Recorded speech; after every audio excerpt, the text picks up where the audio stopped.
Hello friends, F ഗുരു മലയാളത്തിന്റെ പുതിയ ഒരു വീഡിയോയിലേക്ക് എല്ലാവർക്കും സ്വാഗതം. 2025 ഒരു സാമ്പത്തിക പരിവർത്തനത്തിന്റെ വർഷം. നമസ്കാരം സുഹൃത്തുക്കളെ. എത്രയോ വർഷങ്ങൾ കഴിഞ്ഞു. നമ്മൾ എത്രയോ കാര്യങ്ങൾ ചെയ്തു, പഠിച്ചു, അനുഭവിച്ചു. എന്നാൽ ഒരു കാര്യം നാം പലപ്പോഴും മറക്കാറുണ്ട്. അതാണ് നമ്മുടെ സാമ്പത്തിക ഭാവി. നമ്മൾ എത്ര സമ്പാദിക്കുന്നു, എങ്ങനെ ചെലവഴിക്കുന്നു, എന്തിനായി സമ്പാദിക്കുന്നു എന്നീ ചിന്തകൾ പലപ്പോഴും നമ്മുടെ മനസ്സിൽ നിന്ന് മാഞ്ഞു പോകാറുണ്ട്. 2025 ഒരു പുതിയ തുടക്കം, ഒരു പുതിയ വർഷം, പുതിയ പ്രതീക്ഷകൾ, പുതിയ ലക്ഷ്യങ്ങൾ. ഈ വർഷം നമ്മുടെ സാമ്പത്തിക ജീവിതത്തിൽ ഒരു പുതിയ അധ്യായം എഴുതാൻ നമുക്ക് അവസരമുണ്ട്. എന്താണ് നമ്മൾ ചെയ്യേണ്ടത്? 1. സാമ്പത്തിക വിദഗ്ധന്റെ ഉപദേശം തേടാം. നിങ്ങൾക്കൊരു വലിയ തുക നിക്ഷേപിക്കണമെന്നോ, ഒരു വീട് വാങ്ങണമെന്നോ, നിങ്ങളുടെ കുട്ടികളുടെ വിദ്യാഭ്യാസത്തിന് പണം മാറ്റിവെക്കണമെന്നോ ആഗ്രഹമുണ്ടോ? അപ്പോൾ ഒരു സാമ്പത്തിക ഉപദേശകനെ സമീപിക്കുക. അവർ നിങ്ങളുടെ സാമ്പത്തിക സ്ഥിതി വിലയിരുത്തും. നിങ്ങളുടെ ലക്ഷ്യങ്ങൾ, സാമ്പത്തിക ശേഷി, റിസ്ക്, സഹിഷ്ണുത എന്നിവ മനസ്സിലാക്കും. അതിനുശേഷം നിങ്ങൾക്ക് ഏറ്റവും അനുയോജ്യമായ നിക്ഷേപ പദ്ധതികൾ നിർദ്ദേശിക്കും.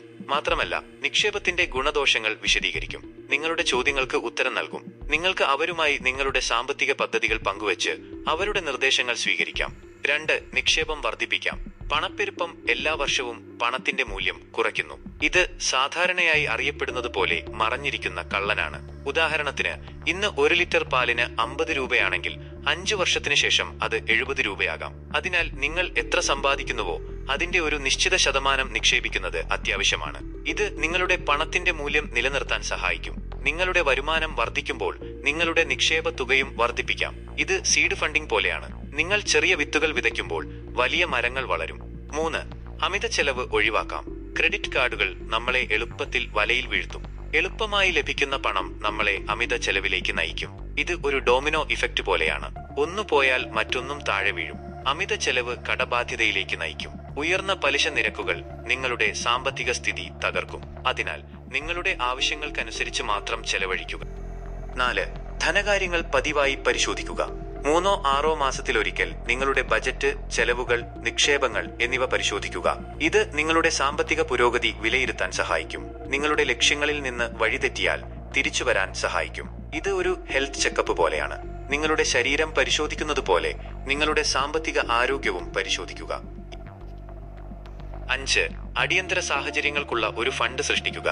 ജീവിതം അനിശ്ചിതത്വങ്ങൾ നിറഞ്ഞതാണ്. അപ്രതീക്ഷിതമായ ചെലവുകൾക്കായി ഒരു തുക മാറ്റിവെക്കുക. ജോലി നഷ്ടം, അപകടം, അസുഖം, അടിയന്തര ശസ്ത്രക്രിയ തുടങ്ങിയ അപ്രതീക്ഷിത സാഹചര്യങ്ങൾ നേരിടാൻ ഈ ഫണ്ട് സഹായിക്കും. കുറഞ്ഞത് 3 മുതൽ 6 മാസത്തെ ചെലവുകൾക്കുള്ള തുക ഈ ഫണ്ടിലുണ്ടായിരിക്കണം. ഇത് ഒരു സുരക്ഷാവലയം പോലെയാണ്. പ്രതിസന്ധികളിൽ നിങ്ങളെ സംരക്ഷിക്കും. 6 ആവശ്യങ്ങളും ആഗ്രഹങ്ങളും തമ്മിൽ വ്യത്യാസം മനസ്സിലാക്കാം. എല്ലാം വാങ്ങാൻ നമുക്ക് തോന്നിയേക്കാം. എന്നാൽ എല്ലാം നമുക്ക് ആവശ്യമാണോ?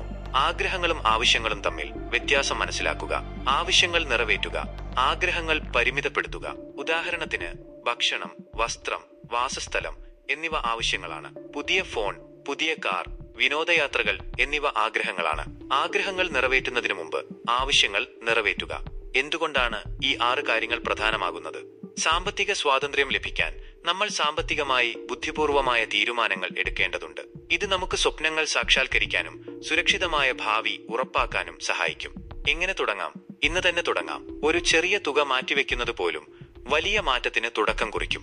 നിങ്ങളുടെ സാമ്പത്തിക ലക്ഷ്യങ്ങൾ നിശ്ചയിച്ച് അതിനായി പ്രവർത്തിക്കുക. ഓർമ്മിക്കുക, സമ്പത്ത് ഒരു യാത്രയാണ്, ഒരു ലക്ഷ്യമല്ല. ഈ യാത്രയിൽ സന്തോഷവും സമാധാനവും കണ്ടെത്തുക. ഈ വീഡിയോ നിങ്ങൾക്ക് ഉപകാരപ്രദമായി തോന്നിയെങ്കിൽ ലൈക്ക് ചെയ്യുക, ഷെയർ ചെയ്യുക, ചാനൽ സബ്സ്ക്രൈബ് ചെയ്യുക. അടുത്ത വീഡിയോയിൽ കാണാം. നന്ദി.